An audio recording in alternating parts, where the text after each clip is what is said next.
Hey, where are you right now? I'm not sure. Don't upset me. There's nothing belonging to us in the house. What's happening? Well, I packed up all my things and left. Okay. I don't get it. Why would you leave? Well, we got divorced, so it's not up for me to leave, right? Divorced? I'm the one who filed the divorce papers. What? My name is Claire. I'm 35 years old and work in an office. I'm married to Evan, and we've been together for 5 years. Evan used to work at a company, but he quit his job 2 years ago to start his own business. Unfortunately, his business hasn't been doing well, and we've been struggling financially for the past 2 years. Luckily, I have a good income, so we're able to make ends meet. Our relationship as a couple is okay, not great, but not terrible either. However, I have a big problem with my mother-in-law and sister-in-law who live in my husband's family home. Every time I see them, they make fun of how I look and always find something to complain about. It really upsets me and makes me feel stressed out. My in-laws' house is only a 10-minute drive from our apartment, so my husband often wants to visit them. When we first got married, I went along with it to please my husband, but lately I've started to stand up for myself because their behavior has become too much to handle. Even when I try to stand up for myself, my mother-in-law and sister-in-law don't stop. They always find ways to ask me for money. Hey Claire, I need $500 to buy a birthday present for a friend. Can you give it to me? $500? What are you buying? I'm planning to gift a trip, and I'll be going too. No, that sounds odd. It's like I'm footing the bill, and I can't afford to give $500. You're so tight-fisted, Claire. Are you a miser? Even though Evan supports you. Excuse me? I'm the one supporting him. My husband hasn't contributed anything to our living expenses in the past year, and you, sister-in-law, should get a job. It's not okay to be unemployed at your age. Why does my mother-in-law accept my sister-in-law's unemployment? I wanted to say all of this, but my husband interrupted. Hey Claire, I have a friend's birthday coming up. I want to buy a present, so could you give me $500? You really understand, Evan. You're a good son. Then can I also get about $300? I need it for something. I wasn't sure. It's okay, Claire. You should have about $300 in your wallet, right? Come on, give it to her quickly. My husband, maybe out of pride, made me give the money to my sister-in-law without hesitation. And then he started saying confusing things like, thanks to me, we can live this luxurious life. I couldn't understand why my husband was acting this way lately. During the car ride home, I confronted him. Why do you act like this? I have my pride as the eldest son. He started saying even more confusing things. This led to a big argument. Once you give them money, they become bossy. What's wrong with making my own mother happy? We can't afford to live that lavishly, you know. Do you get it? You're not contributing anything to our living expenses. So what? We got a big bonus this summer. Don't rely on that. That money is for savings. Since then, my husband and I have been constantly fighting. How can he act so arrogantly when we're struggling financially? Why does he always have to be in a position of power over me? His flaws are becoming more and more apparent. I realized I didn't have to put up with things I didn't like just for him.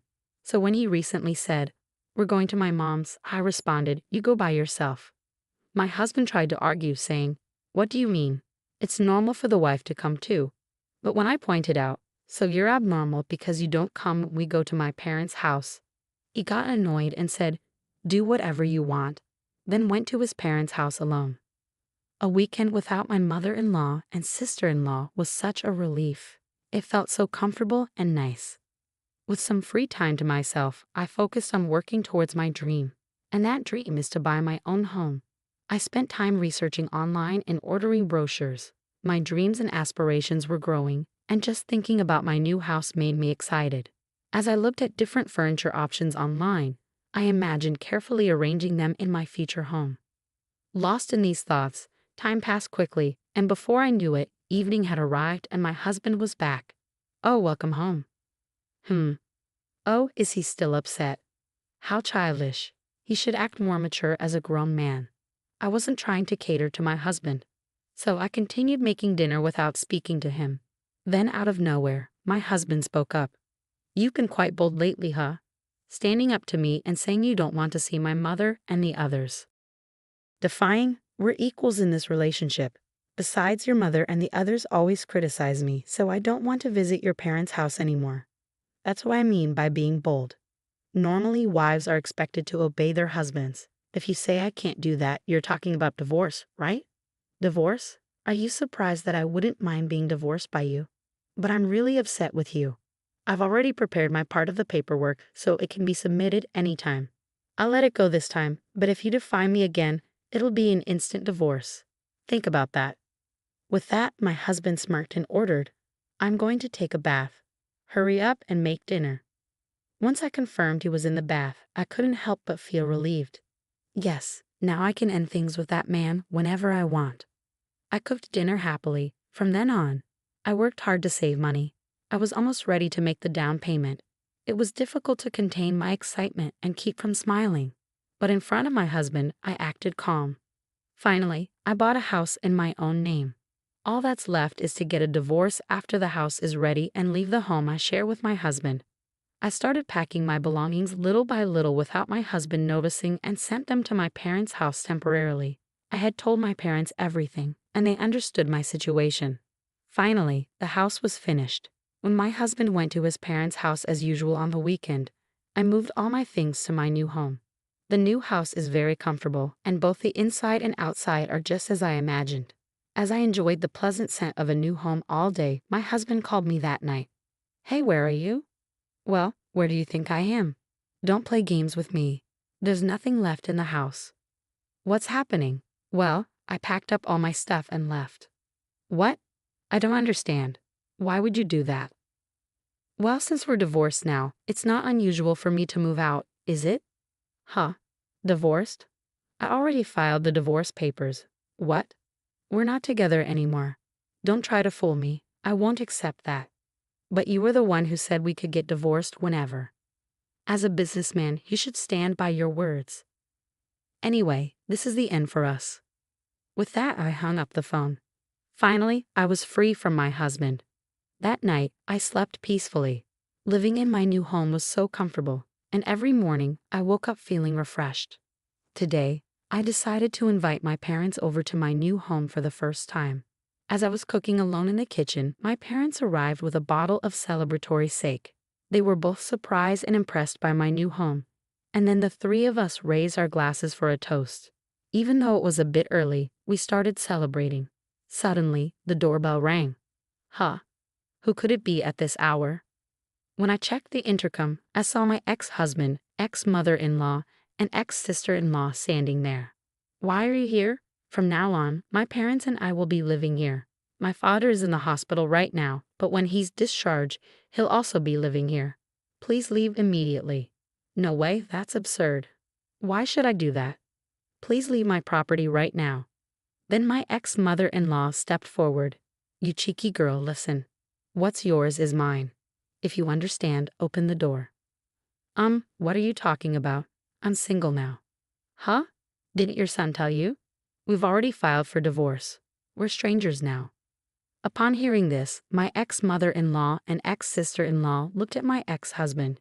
He seemed to be explaining something to them, although I couldn't see clearly on the intercom screen. He was probably saying something like, I don't accept this. I told them anyway, you can't enter this house. Please leave, and hung up the intercom.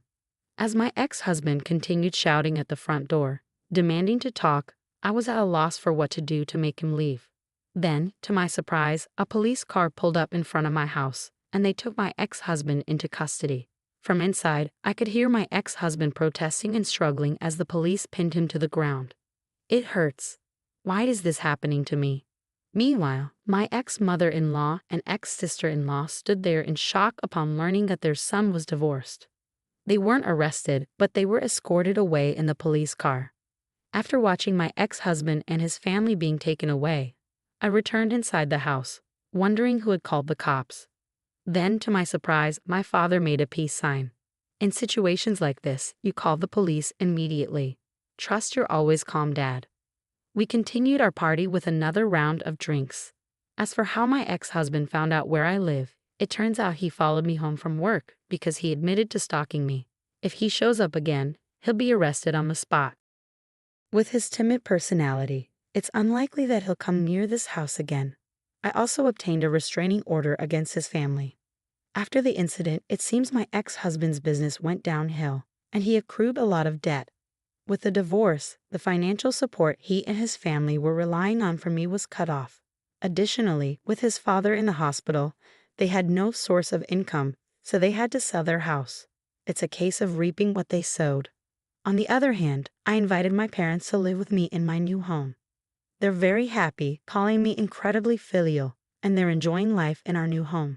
I want to continue cherishing my parents and live happily as a close-knit family. With his timid personality, it's unlikely that he'll come near this house again. I also obtained a restraining order against his family.